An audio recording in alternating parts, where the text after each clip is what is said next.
Hello, everyone, and welcome to Burn the Ship, the podcast that helps entrepreneurs go all in on their business, and we introduce them to professionals that can help them to do so. Today, we have a very special guest. Koby, introduce yourself. Hi everyone, I'm Koby Amedume, the founder of the Demand Cloud. Excellent. Thank you so much for coming on the show today. What we want to do is go ahead and jump into things because we understand that time is one of our most valuable resources. So tell us a little bit about your journey. A little bit about me. I'm 2.5 decades in marketing. I've worked in a number of big tech companies from Microsoft, Konica Minolta, and my most recent incarnation, if you like, was working for a company called NICE as their VP of International Marketing. I left that to start the Demand Cloud, which is something I've always wanted to do because I'm very passionate about helping business owners figure out what their ideal customer is and how to reach them. Demand generation is my specialty, and that's what I like to help people with. Awesome. Now, I always try to get that foundational piece now because, some people go into industries like you have nurses and they just wanted to help out their grandma. So they, turned into a nurse. What got you originally interested in marketing? The truth? Yes. Honestly, I just wanted to wear a suit to work, and my teacher at school said, if you want to wear a suit to work, you're gonna have to work in a commercial business. But the way you speak, the way you present things, I think you do really well in marketing. So I thought, Okay. well, marketing, that's not a subject I really knew about. But again, when you find your zone, you find your feet in something. I just naturally fell into it, and it was something that I just became very good at very quickly, and I enjoy it. So Yes. Yes. that's why. Well, Well, tell us a little bit about your business. I know you were with those major companies, and I'm sure there was a lot of things that you were able to learn and acquire, but you did have in your mind that I'm going to start my own business. The name of the podcast is Burn the Ship. What instance happened to make you burn the ship and go all in on your business? That's a really good question. I think the key thing for me is over my career, I've actually accelerated working with different types of companies.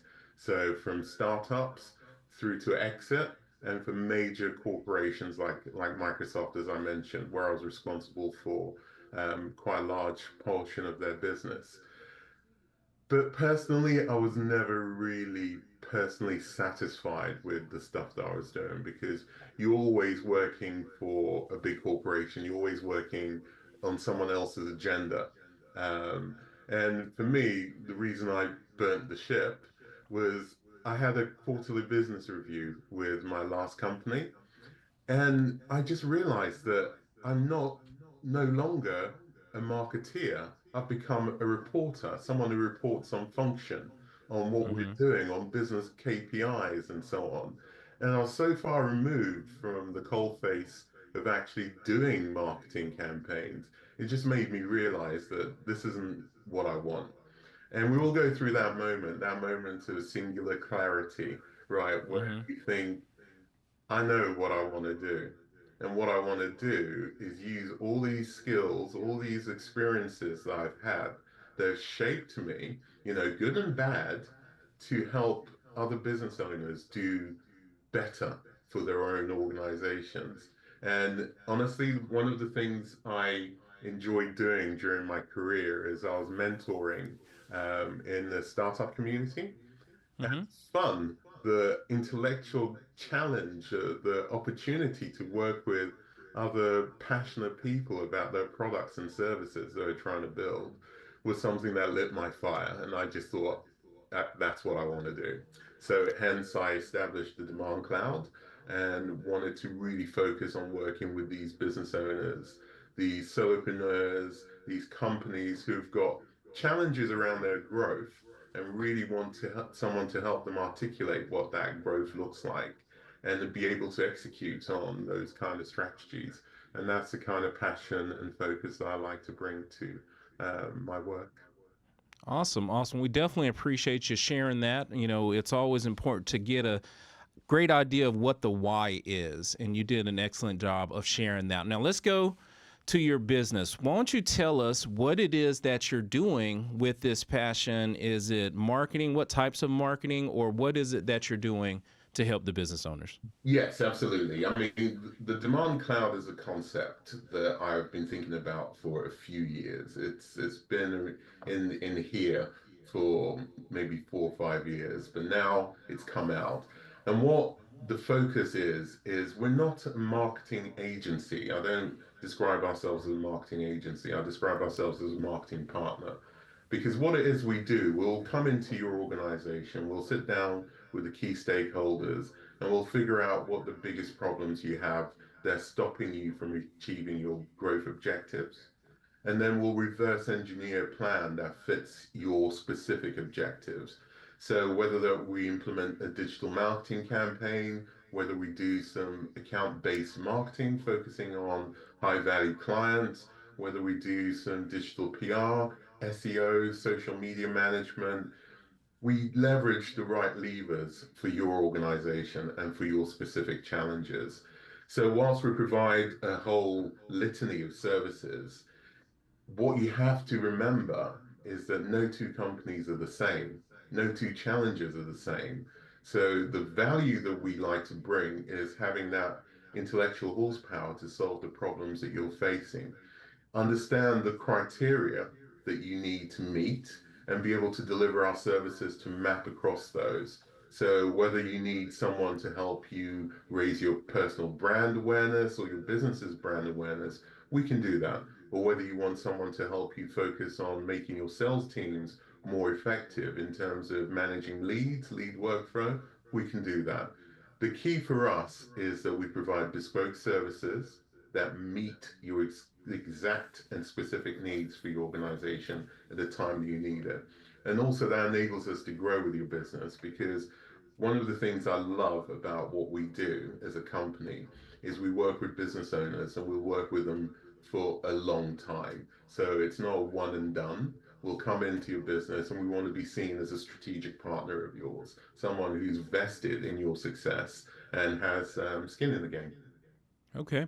Now, I know this is a digital world, but I just want to make sure you can help businesses all over the world, correct? Yeah, we work with Okay. clients in the US. We work with clients across EMEA, so in France and Germany. And I actually am talking to a business in the Middle East at the Okay. moment about helping them with some traditional marketing activity for their clients. So yeah, Okay. Just we can work across the globe. Yep, just wanted to make sure and put it out there, because I figured you could, but I just wanted to make it a fact, so the audience can hear. Now, thank you so much for creating that framework of what it is that you're doing, and who's a good partner for you as far as working with, because I don't want to call them a client, because like you said, they're a partner of yours now. Thanks for sharing that. But who is a good referral partner? One that can send you over opportunities, because we're big networkers and we may find that client, but we may find another networker. What does that networker look like for you? That's a good question. So I'm going to answer that in two parts. Okay. Part one is we provide white label services to media agencies as well. So I actually work with a couple of PR agencies, signed a few deals with a couple of media agencies to provide white label digital services for their clients. I.e., they may have a client that will need more than just PR services and they want social media, digital marketing, and so on. So we'll help them by providing that service to and through that partner. So those are great referrals for me. The other good referral for me is a company that is in growth phase, a company that's looking to grow more next year than they did this year. So if you want to grow 10, 15, 20, 30% next year, how are you going to do that? One of the things I've learned over my career is you work with some companies who have a big vision. They want to be here, but actually, they haven't thought about how they want to execute on that plan to get to here. So, one of my favorite phrases is a vision without the ability to execute is a hallucination, right? What Facts. we do It will work with businesses that want to grow and help them identify what their strategic objectives are, but more so put in the tactical plan to help them achieve those goals. So that's the important piece is working on the tactical element to achieve those goals. So a good referral for me would be a company or a business owner who's thinking, we are on the cusp of doing something big here. We want to grow our business. I want to hire more people. I want to deliver more services. How am I going to do that? Those would be great referrals for me. Okay, excellent. Thank you so much for sharing that. Now, as you mentioned, you've had over 2 decades in the marketing industry and you have worked with hundreds of clients, I am very sure. Now, over that time, I'm confident that you have acquired and nurtured a few different skills. Do you mind sharing with the audience a couple of those skills that you have acquired and nurtured that they can put in their mix that could help them grow their business? Absolutely, absolutely. I think there are a number of different things that I'd like to probably cover, but specifically, the first one will be the ability to pivot. Um, Too often, people don't understand when something's not working and they refuse to change or pivot or move direction. And they still keep hitting that same thing over and over again because, that's what they've been trained to do. One of the biggest skills I had to learn is fail fast and learn quick. And if it's not working, find out why it's not working and pivot, change direction. Because, there's no point flogging a dead horse. Make sure that you understand why something's not working and then change direction, do something different to apply your skills to that. The other thing I would say is you have two of these and one of those for a reason. Active listening. Listen more. Listen to what your customers are saying. Listen to what your business partners are saying. Listen to what your employees are saying. Because the more information you have, the more awareness that you have, situational awareness, you don't become functionally myopic, right? You don't just focus on one thing. You listen, and I'll help you shape your business, help you shape your strategy, and help you understand, what works. And the other big lesson to add to that is that never stop learning. Never stop learning. Because once you stop learning, you become a dinosaur. And we all know how that story ends, right? Yes, yes, yes. Those are excellent points. And I'm just going to talk to the audience specifically now. Go ahead and get ready to hit the rewind button and listen to those skills he just shared with you. Because if you apply those skills, they're going to help you to get far, I promise. So thank you so much for sharing that. Those are great skills. I'm sure they can add them to their mix. Koby, what we always like to try to get the audience to understand is yes, we want to work and we got to work hard. We got to pivot when it's time. But now let's just say you have started all those marketing campaigns for all the businesses across the world and you can take some time for yourself. What is it that Koby would do? For me, ideally, I'd like to travel. I've been fortunate enough in my career and personally to spend time in many different countries and across continents. And one of the things I love doing is meeting new people, um, sampling new culture, new food, new experiences. I love traveling, and that's something I would focus on doing. Very much a people person.